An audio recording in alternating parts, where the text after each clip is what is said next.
Selamat pagi, Mbak Renata. Baik, Pak Evata, kami ingin bertanya, Trump ini sudah ultimatum Iran untuk buka Hormuz dalam 48 jam. Waktunya ini makin sedikit. Menurut Anda, akankah ancaman Trump akan menjadi kenyataan atau hanya gertakan semata? Baik, kita bisa mencoba melihat ya bahwa memang ada pola yang tergambar sangat jelas sekali. Bahwa sebenarnya Donald Trump di sini memainkan tekanan chaos ya. Dia mengatakan bahwa akan melakukan satu serangan bombardir yang luar biasa, pangkalan-pangkalan, tempat-tempat rudal, bahkan juga infrastruktur sipil juga menjadi target ya. Nah, tapi ini bisa dikatakan menjadi salah satu strategi Amerika untuk menghukum Iran. Itu pandangan dari Amerika Serikat. Mereka mengatakan bahwa mereka harus membuka selat ini dalam waktu secepatnya. Akan tetapi, kalau kita lihat kembali strategi yang dilakukan oleh Iran, ini cukup cerdik sekali. Mereka sudah memiliki pengalaman dalam perang kapal tanker ya, tahun 1987 sampai 88. Di sana bukti nyata bahwa mereka mampu menunjukkan resiliensi yang cukup kuat. Jadi apakah kembali lagi, apakah Donald Trump hanya cuma isapan jempol atau dia cuma bermain-main? Saya kira dia tidak sedang bermain-main, tetapi opsi-opsi yang nanti akan dilaksanakan adalah opsi-opsi satu tekanan yang nanti benar-benar akan membuat Iran dan juga seluruh pihak akhirnya menegosiasikan ulang lagi apa yang sudah terjadi kali ini. Iya, Pak Evata, kita juga melihat bahwa sebenarnya ultimatum ini sudah dikeluarkan oleh Donald Trump berulang kali. Kali ini apakah serangannya akan lebih besar atau seperti apa menurut Pak Evata? Yang pasti pangkalan listrik ya, atau pusat listrik booster itu akan diserang. Terus juga titik-titik di mana arsenal dari Iran itu juga seperti Isfahan ya, yang sudah diserang oleh Israel, dan juga Fordo, serta berapa jembatan-jembatan. Jadi nanti pertama yang akan diserang adalah listrik dulu. Setelah listrik nanti dipadamkan, kita bisa melihat bahwa kondisi politik dan juga kondisi ekonomi Iran yang kian tercekik membuat mereka akhirnya mengalami satu kondisi yang cukup tertekan. Nah, apabila ini diserang lagi, maka tekanan ini akhirnya menjadi maksimal. Nah, selanjutnya nanti akan ada jembatan-jembatan penghubung sipil dan juga penghubung militer. Nah, ketika ini nanti dihancurkan, maka Donald Trump mengatakan power plan day, dan yang kedua adalah bridge day. Jadi keduanya ini akan tidak berjalan beriringan, tetapi nanti akan bertahap. Jadi Donald Trump sekarang berupaya semaksimal mungkin untuk menang secara politik begitu. Karena dia merasa bahwa perang ini ada perpanjangan tanah politik. Jadi dia merasa bahwa semua ejekan yang ada dan sudah diberikan kepadanya harus memberikan dampak produktif lagi untuk Donald Trump. Maka ini merupakan kesempatan Donald Trump untuk menunjukkan kredibilitasnya kepada dunia. Itu yang dipikirkan oleh Donald Trump dan juga disupport oleh Israel yang kian menyerang secara decisif ya, dan juga makin lama akhirnya makin masuk ke dalam titik-titik utama dari IRGC itu sendiri. Tapi begini Pak Evata, kita tahu juga Iran sebenarnya sudah merespons tidak akan tinggal diam. Menurut Pak Evata, serangan balik yang akan dilakukan Iran ini melihat Donald Trump yang mengancam sedemikian rupa, apakah serangan dari Iran ini bisa untuk mengcounter dari Amerika Serikat ini menurut Pak Evata? Ya, jadi titik tekannya yang dibawa oleh Iran ini cukup cerdas. Jadi Iran ini awalnya memang ketika kita lihat secara kekuatan ya, kekuatan militer, kita tahu bahwa udara itu dimiliki oleh Israel dan Amerika. Pasukan darat ini kita lagi menunggu apakah nanti opsi darat ini akan dilancarkan, tapi Amerika bilang tidak. Nah, kalau di laut dan juga strategi serangan retaliasi dari Iran dan juga upaya mereka untuk mengontrol Hormuz, inilah titik yang membuat semua negara akhirnya berhati-hati begitu untuk melakukan eskalasi jenis apapun. Makanya Rusia dan Cina juga akhirnya mengatakan bahwa mereka harus menegosiasikan hal ini, menyampaikan kepada negara Teluk juga agar jangan sampai ini terjadi eskalasi akhirnya merugikan semua pihak. Dan yang paling menarik adalah Houthi ya, dengan pegangan mereka di Selat Bab El Mandeb, ini tanda bahwa ada dua titik yang ditekan oleh Iran. Nah, kalau satu titik dibuka, misalkan Hormuz dibuka, Bab El Mandeb tutup, sama juga Israel nanti rugi gitu. Jadi semua titik akhirnya terkunci. Inilah yang cukup menarik dimainkan oleh Iran ya, bahwa mereka tidak takut sama sekali dan silahkan saja mereka menyerang atau membunuh. Mereka ini seperti ular hydra ya. Jadi kepala dipotong tumbuh lagi, kepala dipotong tumbuh lagi. Jadi mereka tidak takut dalam atrisi perang asimetris hari ini. Itu yang saya lihat. Mhm.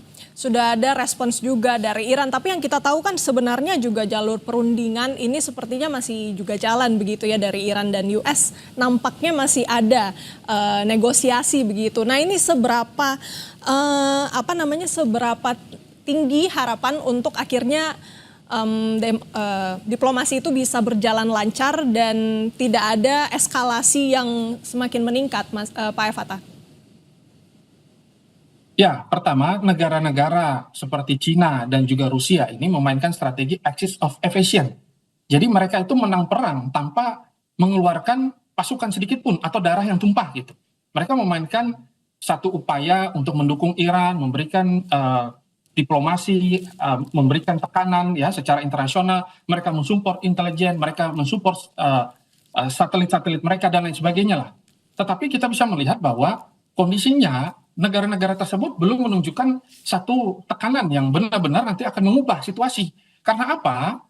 Apa yang sekarang dialami oleh Amerika Serikat dianggap sebagai titik yang cukup memalukan. Jadi mereka tetap akan melakukan satu agresivitas yang benar-benar maksimal untuk menunjukkan bahwa saya tidak bermain-main begitu. Itu yang diharapkan oleh Amerika Serikat. Tetapi kalau nanti titiknya akhirnya cukup merugikan secara ekonomi, dan Amerika mulai kehabisan darah dalam perang kali ini secara politik ya, karena keinginan Donald Trump ini adalah menang secara politik dan perang ini ada perpanjangan dari politik, itu yang sedang dituju gitu. Maka nanti kemungkinan akan ada 10 resolusi yang disetujui oleh kedua belah pihak, baik dari Iran dan juga dari kan Iran mengajukan 15. Nah mungkin Amerika nanti Iran mengajukan 5 ya, Amerika mengajukan 15. Nanti depannya kita akan melihat mungkin ada 10 poin yang akhirnya bisa didiskusikan kembali dan mungkin bukan deeskalasi tetapi gencatan senjata.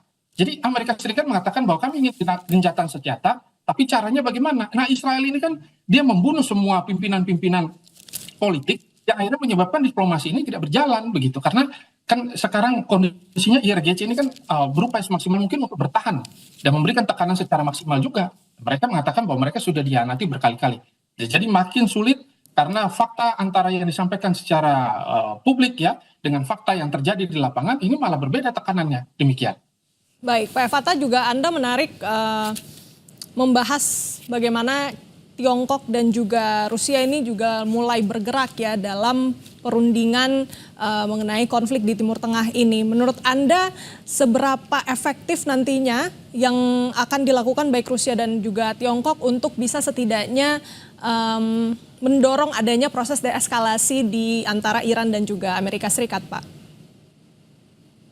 Ya, pertama bahwa kita tahu bahwa kondisi Rusia juga sangat sulit hari ini melawan Ukraina. Ukraina akhirnya menusuk ya berapa titik-titik dan ini cukup berbahaya. Dan kita juga bisa melihat bahwa sebenarnya perang asimetris ini tidak dikuasai oleh banyak negara. Tetapi saat ini Ukraina malah membantu negara-negara Teluk. Nah ini akhirnya membuat bahwa perang ini bisa menjadi panjang. Nah kemungkinan Rusia dalam posisi kali ini hanya menawarkan opsi-opsi perdamaian. Dan juga nanti dia akan menyampaikan kepada dunia bahwa tekanan yang dilakukan adalah tekanan untuk kebaikan dunia. Ya, tetapi mereka belum menunjukkan satu upaya khusus untuk melakukan operasi militer. Apabila Amerika Serikat masih menggunakan strategi superioritas udara, darat atau laut. Selama itu masih berada pada posisi yang cukup prima dan perang ini adalah perang militer ke militer, politik ke politik, itu masih bisa diterima. Tetapi kalau nanti ke depan Amerika rencana menggunakan nuklir, nah ini dunia akhirnya bangkit ya dan akhirnya mereka mengatakan bahwa ini tidak main-main dan ini harus segera dihentikan. Nah kita juga lihat bahwa Pakistan dan Cina ini secara back channel itu terus mengupayakan agar ada perdamaian dan sebenarnya dulu ya sebelum ada operasi-operasi seperti ini harusnya diplomasi itu terjadi di Cina begitu dan itu sudah bocor kajian intelijennya di mana-mana bahwa Cina mempersiapkan tempat tersebut. Tetapi Amerika masih belum mau dan Iran juga merasa bahwa ini belum sampai titik tekan di mana Amerika harus merasakan bahwa mereka cukup rugi dalam perang ini. Nah inilah yang menyebabkan keduanya juga akhirnya semakin sulit. Tapi upaya untuk membuka diplomasi dan upaya untuk mengajak semua pihak untuk berhenti ini sudah mulai terasa. Akan tetapi hegemoni Cina dan Rusia kali ini diuntungkan. Rusia unggul secara ekonomi ya. Cina juga dengan pembayaran yuan dan USDT, tanda bahwa dolar nanti ke depannya bisa terkurangi ya kekuatan hegemoninya mereka, tetapi pada datanya memang dolar memang sekarang masih meningkat. Nah, ini akhirnya menjadi paradoks, semua menjadi paradoks. Mhm. Baik, Pak Evata, ini juga yang menarik karena kita lihat, coba kalau kita rincikan satu-satu, mungkin kita mulai dari Rusia. Kan Rusia ini juga sebenarnya salah satu pihak yang diuntungkan dari perang ini, dalam tanda kutip. Minyak ini juga menjadi menguntungkan, harga minyak sekarang ini menjadi menguntungkan untuk Rusia karena salah satu yang mengekspor juga begitu. Nah, menurut Pak Evata, seberapa serius political will dari Rusia untuk kemudian ingin menciptakan perdamaian ini? Dengan adanya situasi di mana ini sebenarnya menguntungkan dari Rusia sendiri, Pak Evata. Ya, keuntungan dari Rusia memang kita bisa hitung ya. Jadi mereka akhirnya sekarang benar-benar mengekspor berapa energi-energi yang dibutuhkan oleh dunia. Yang selama ini terkena sanksi juga kan di beberapa titik. Tetapi juga mereka melakukan hubungan diplomatik yang sangat baik dengan Iran. Sehingga rantai pasok ini belum terputus. Nah, kalau ditanya terkait dengan political will dan juga situasi ekonomi mereka, mereka memang berupaya semaksimal mungkin agar eskalasi ini tidak sampai tingkatan penggunaan nuklir. Itu yang saya lihat ya. Dan Rusia juga merasa bahwa kalau opsi darat nanti dilakukan oleh Amerika, ini akan kontraproduktif. Nah, Amerika ini kan cepat membaca. Dia membaca, bahwa kalau serangan strategi darat ini akan merugikan. Sehingga Donald Trump kemarin menyampaikan bahwa tidak akan ada serangan darat. Dia mendengarkan Israel. Israel ini kan selalu menyerang dengan penggunaan kekuatan udara mereka yang sangat superior itu. Nah, itulah yang akhirnya menjadi titik tekan utama. Akan tetapi kalau kita kaji dengan menggunakan strategi Van Clausewitz, bahwa aksi strategi dari Iran ini belum disentuh oleh Amerika Serikat begitu. Nah, Amerika Serikat ini penasaran, maka tekanan ini itu membuat mereka mencari-cari terus apakah infrastruktur yang harus diserang, apakah pimpinan yang harus diserang. Pimpinan diserang tidak jadi masalah, mereka dapat bertahan. Titik tekan dari infrastruktur kalau ditekan mereka juga nggak masalah, mereka mampu bertahan. Nah, ini yang membuat mereka penasaran terus, dan kedepannya yang dipaksa oleh Amerika adalah regime change. Nah, mungkin kedepannya kalau selama ini masih berjalan tidak menggunakan kekuatan militer yang menghancurkan umat manusia dengan sangat-sangat parah itu, maka kemungkinan Rusia hanya memberikan support saja. Kalau saya lihat demikian. Baik, berarti begini, Pak Evata, saya juga ingin bertanya mengenai, kita tahu kan sebenarnya dari ada koalisi 40 negara, ada juga di situ sebenarnya sekutu-sekutu dari Amerika Serikat yang berusaha untuk membujuk Iran supaya Selat Hormuz ini dibuka. Karena nampaknya memang eskalasi ini membuat maksud kami dampaknya ini bisa sudah sangat meluas begitu ya ke negara-negara lain, tidak hanya di negara Teluk saja tetapi di negara-negara yang memang bergantung pada energi begitu. Nah, menurut Pak Evata nih, sampai dengan hari ini kan memang belum ada langkah yang signifikan, gebrakan yang signifikan dari koalisi ini. Menurut Anda apa daya tawar yang bisa dilakukan oleh koalisi 40 negara ini yang dipimpin oleh Inggris untuk kemudian bisa membantu juga deeskalasi dari konflik antara Amerika dan juga Iran untuk setidaknya membuka Selat Hormuz? Ya, untuk deeskalasi harusnya mereka semua sepakat ya untuk tidak membiarkan akses ya kepada Amerika Serikat, misalkan untuk menggunakan pangkalan-pangkalan mereka ya sebagai tempat pelintasan atau tempat untuk menaruh arsenal mereka atau apapun lah gitu. Nah, kalau niat itu terlihat kan enak, tapi pada kenyataannya justru yang memaksa diplomasi ini nanti ke depannya harus terjadi adalah Iran itu sendiri. Iran yang memegang kontrol tersebut, maka Iran nanti akan memaksa seluruh negara, termasuk kita bisa melihat bahwa Hormuz tadi sudah dipegang, El Mandeb juga rencana nanti akan dipegang, terus ada berapa titik-titik ya, pusat-pusat teknologi yang investasi S&P dari Amerika itu gila-gilaan ya. Mereka sangat berharap agar itu jangan sampai diserang, itu juga menjadi target serangan dari Iran. Maka akhirnya semua berada pada posisi hancur sama-sama. Inilah yang saya sebut dengan Iran memainkan opsi Samsonic ya. Jadi dia menghancurkan diri bersama dengan musuh-musuhnya. Nah, maka negara-negara Teluk nanti ke depannya masih mencoba semaksimal mungkin untuk menyampaikan kepada Dewan Keamanan PBB bahwa mereka berupaya untuk melindungi diri sendiri. Akan tetapi kalau sampai itu terjadi, yang terjadi malah eskalasi. Maka harusnya negara-negara Teluk ya, termasuk Pakistan yang cukup dekat dan dipercaya oleh Iran, ini mulai membicarakan dan mendiskusikan hal tersebut. Harusnya hal tersebut sudah dan proposal-proposal tersebut harusnya sudah mulai dibicarakan dan juga mulai ada balasan-balasan yang muncul. Tetapi sampai hari ini memang belum ada. Tekanan dari Donald Trump meningkat ya, malah dia memainkan diplomasi Armageddon. Rubio bilang lain, ya Hegseth bilang lain, Donald Trump bilang lain. Jadi tujuannya tidak clear begitu. Apa yang dimau? Kalau Iran hanya satu aja, hargai mereka, ganti rugi, selesai begitu. Tetapi Amerika Serikat tidak mau. Amerika Serikat merasa bahwa kalau itu dilakukan, berarti mereka sudah sedari awal melakukan kejahatan kriminal. Itu yang ditakutkan oleh Amerika. Maka tekanannya makin dinaikkan, semua akhirnya deadlock. Pak Fatah, saya masih ingin bertanya mengenai peluang bagaimana kemudian negara-negara sekutu yang setidaknya dekat dengan Amerika Serikat ini bisa membujuk Trump ini. Tapi kita jeda sejenak, tetap di Breaking News Kompas TV.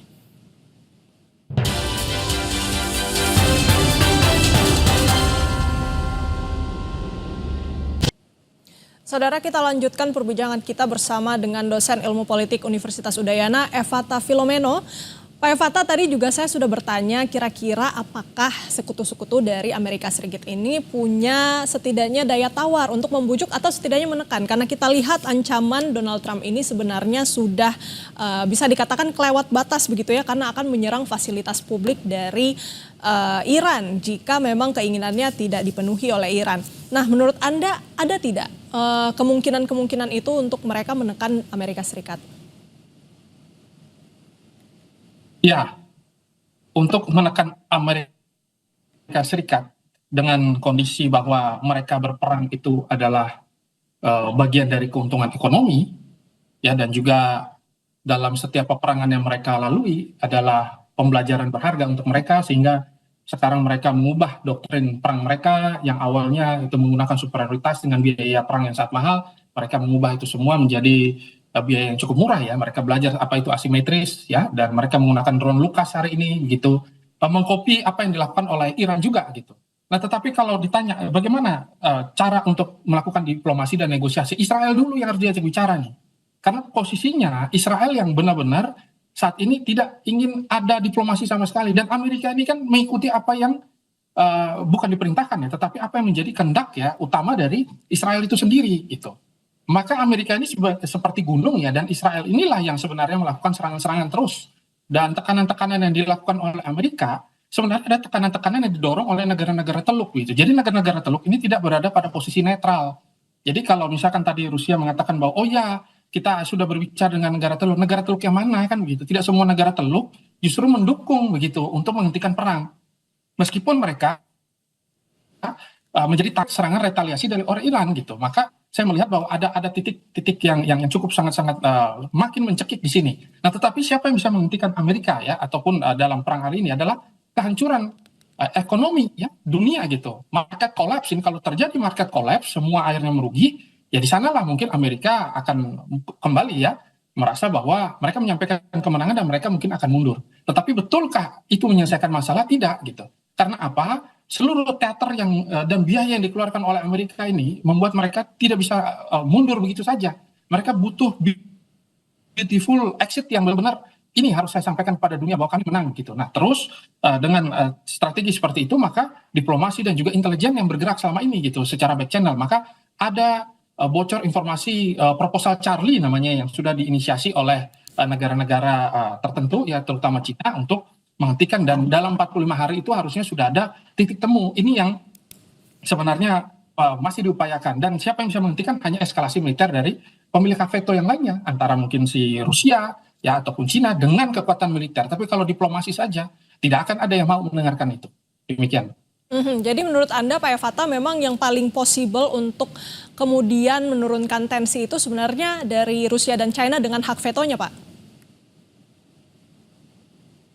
Ya, hak vetonya, tetapi itu kan kembali lagi apakah Amerika mau mendengar hal itu? Kan tidak ada ya, tidak ada fungsinya lagi kalau kita lihat hari ini PBB ya. Mungkin kalau di beberapa titik-titik wilayah negara-negara yang tidak superior ya baru PBB di sana berfungsi.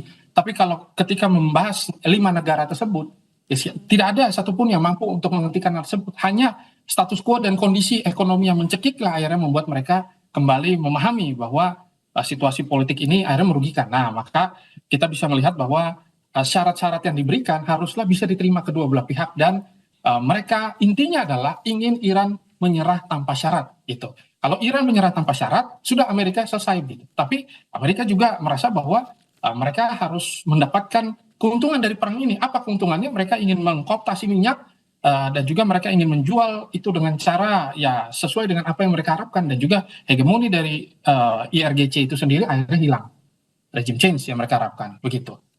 Pak Fata, tadi menarik juga Anda sebutkan PBB. Tapi kalau yang kita lihat sebenarnya PBB ini merupakan salah satu channel diplomasi yang sebenarnya belum terlihat taringnya sampai dengan saat ini. Menurut Anda sebenarnya apa yang bisa setidaknya dicoba oleh PBB untuk setidaknya meredakan tensi ini? Karena sampai sekarang kita belum melihat yang signifikan begitu ya Pak? Ya, nah ini makanya Donald Trump, meskipun kita katakan bahwa yang bersangkutan itu ya dalam teori itu membaca Donald Trump itu kan seperti orang gila ya, madman teori itu. Kita harus pakai itu untuk membaca. Jadi Donald Trump ini sudah membaca skenario tahun 2026. Dia keluar ya dari seluruh fakta-fakta pertahanan jenis apapun, dia ejek NATO, dia katakan ini lemah, dia katakan itu lemah, dia menyalahkan semua pihak begitu. Untuk apa? Untuk nantinya mereka bergerak secara leluasa begitu. Kan kita mengatakan bahwa mereka secara arogansi memang sangat-sangat tinggi sekali gitu, egosentrisnya segala macam. Tetapi di balik itu kalau kita baca strateginya, ada strateginya. Mereka keluar dari itu semua untuk bebas melakukan apa saja. Nah, ketika ada tekanan-tekanan internasional, hanya tekanan militer yang bisa menghentikan. Kalau tekanan diplomatik, Donald Trump juga memainkan itu terus-menerus, dan dia merasa bahwa dialah orang yang harus mendapatkan Nobel Prize gitu. Tapi kali ini Nobel Prize sudah dikubur, intinya dia mau menang perang gimana pun caranya, dan termasuk dengan cara penggunaan opsi-opsi yang seharusnya tidak dilakukan nanti ke depannya.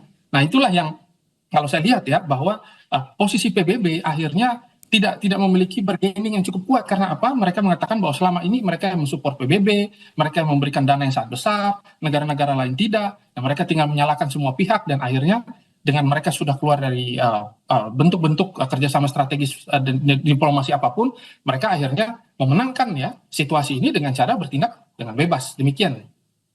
Pak Fata tadi juga menarik, Anda sempat menyebut kalau Iran ini, maksud kami Amerika Serikat ini melihat kalau Iran tidak menyerah maka akan terus menyerang begitu ya. Nah seperti ini kan kita lihat Amerika Serikat ini adalah negara adidaya yang punya banyak sumber dana untuk membiayai perang. Sementara dari segi kualitas militer, kemudian pendanaan militer ini memang nampaknya yang unggul Amerika Serikat. Tetapi dari segi kecerdikan, dari strategi perang memang kita tidak bisa pungkiri Iran juga punya ini. Nah, kalau Anda melihat ini Pak Fata, setujukah kalau misalnya kita lihat ya perang ini nggak melulu soal kekuatan militer, tetapi bagaimana strategi kecerdikan dari Iran sendiri. Apakah ini menjadi salah satu poin yang kemudian membuat Iran itu menjadi unggul bila dipasang hadap-hadapan dengan Amerika Serikat? Ya, jadi superioritas dan juga hegemoni yang biasa dimainkan oleh Amerika Serikat kali ini diuji begitu, bahwa mereka biasanya menekankan pada deterensi ya. Jadi suatu serangan, decapitation, terus selesai begitu. Negara dengan sistem militer yang piramida, lumpuh, ya, ketika pemimpin utamanya dicabut dan lain sebagainya, selesai ya. Semua akan mengikuti apa yang menjadi kehendak mereka. Tapi Iran ini kan sudah belajar cukup lama ya, dalam perang tanker dan juga dalam perang 12 hari. Mereka tahu bahwa mereka bisa menjadi target utama. Superioritas Amerika kita tidak bisa ragukan. Mereka punya intelijen yang sangat kuat, ya, dibantu oleh Israel ya. Mereka berada di atas angin, tetapi political will dan juga semangat untuk melawan balik dan juga strategi cara mereka bertahan ya, terutama Iran ini yang menjadi pelajaran berharga ya, yang sekarang kita lihat bahwa mereka mampu memperpanjang perang dan mampu membawa kepentingan mereka sampai titik cekik yang membuat Amerika akhirnya bingung mau memainkan strategi seperti apa nih. Karena kalau dengan cara militer mereka juga sama-sama ragu kalau misalkan melakukan operasi darat kan harusnya sampai 600.000 kalau menurut data ya. Karena kalau misalkan hanya 50.000, itu hanya berapa titik-titik saja. Paling di wilayah-wilayah garis pantai dari si Iran itu saja. Kalau melakukan operasi secara langsung ya mungkin hanya operasi-operasi komando ya, bukan operasi-operasi pendudukan. Nah ini kan akhirnya membuat mereka juga kembali mengevaluasi apa yang harus mereka lakukan. Maka dari itu kemenangan politik inilah yang mereka harapkan gitu. Maka titik tekan yang mereka lakukan, yang dilakukan oleh Amerika dan juga Israel ini berupaya semaksimal mungkin untuk mendegradasi IRGC. Karena IRGC lah yang akhirnya membuat perang ini menjadi sangat tangguh begitu ya, menjadi sangat sulit untuk ditekuk begitu. Maka saya bisa melihat bahwa ada banyak hal yang akhirnya menjadi apa perhitungan baru ya dari Amerika Serikat dalam upaya-upaya ini, dan mereka masih mencoba semaksimal mungkin karena titik-titik inilah titik-titik yang membuat semua berada pada kondisi nadir ya, dan semua infrastruktur energi di dunia memang banyak sekali melintasi dari Selat Hormuz dan beberapa wilayah-wilayah yang ada di Timur Tengah, dan semua terintegrasi. Pak Evata juga yang menarik tadi kan memang kalau pernyataan Trump ini ingin supaya Iran menyatakan menyerah. Jadi sebenarnya kalau menurut Anda ini mungkin bisa dianalisis lebih jauh, kita juga penasaran Pak Evata, berarti ini sebenarnya Donald Trump itu cuman ingin ada kayak pernyataan atau ada citra yang dimana dibangun supaya militer dari Amerika Serikat ini tidak hancur citranya, dan tetap terjaga, tidak perlu hancur-hancur banget dari wilayah Iran. Yang penting sudah ada pernyataan menyerah dari Iran sendiri, Pak. Ya, memang dalam perang 4 minggu ya, masuk ke 5, masuk ke 6 nanti itu, kita bisa melihat bahwa sebenarnya Amerika Serikat itu inginnya itu mengakhiri perang ya di waktu 2 minggu ya, pada saat operasi sejak tanggal 28. Harapannya begitu, 2 minggu, terus Iran akhirnya membawa proposal. Ya memang itu sudah terjadi berapa kali, Iran sudah membawa proposal, dan bahkan dalam diplomasi tidak langsung bersama dengan Oman ya waktu itu, Iran bersedia kok untuk mengurangi ya aktivitas pengayaan nuklir mereka, sudah. Tapi kalau rudal kan nggak bisa, karena mereka merasa bahwa ini adalah strategi pertahanan mereka, ini kan menjadi hak mereka. Nah tetapi tekanan ini ternyata akhirnya membuat kita membaca Amerika dengan jauh lebih clear. Amerika memang ingin secara total menguasai ya situasi politik di Iran begitu. Maka mereka mempersiapkan proksi-proksi, mereka mempersiapkan kelompok-kelompok intelijen yang nantinya akan melakukan regime change. Nah, siapa yang terus memegang kendali ini, yang mengatur ritme ini adalah Israel begitu. Israel terus mengendalikan hal tersebut, dia melakukan serangan secara presisi dengan bom pintarnya dan lain sebagainya, melakukan ratusan titik lah, baik di Lebanon ya sampai ke Iran. Untuk apa? Untuk mencegah diplomasi kan begitu. Kalau diplomasi ini terjadi, maka ya sudah, akhirnya momentum ini tidak bisa dimanfaatkan. Jadi sekarang kerugian dari Amerika sudah makin besar, akhirnya diplomasi makin lama makin tertutup. Kalau Iran mengatakan setuju mereka kalah secara total, tetapi untuk apa mereka mengatakan kalah? Dalam kondisi hari ini Amerika saja merasa cukup rugi, dan Iran merasa mereka masih punya titik tekan yang cukup enak, dan diplomasi mereka akhirnya membuat dunia cukup simpati. Nah ini yang akhirnya membuat ternyata seluruh komentar dari dunia ini dibaca oleh Donald Trump juga, dan mereka merasa bahwa mereka harus memenangkan dan perang ini harus menjadi bagian daripada hegemoni Amerika lagi, begitu. Jadi gimana caranya dia membalikkan situasi ini dengan cara memanfaatkan perang ini, baik itu secara cepat ataupun lambat, begitu. Terserah, mereka merasa bahwa mereka harus menang secara total, begitu. Pak Evata, yang kami catat berarti menurut Anda memang kerugian Amerika Serikat ini sudah begitu besar, sementara Iran memang untuk titik tekannya masih lumayan enak. Nah, tapi kalau kita lihat channel diplomasi yang ada dari sekutu-sekutunya, dari negara-negara terdekat, nampaknya belum bisa nih menekan Amerika Serikat. Apakah dari domestik sebenarnya yang bisa menekan Trump? Ini yang ingin saya tanyakan seusai jeda, tetap di Breaking News Kompas TV.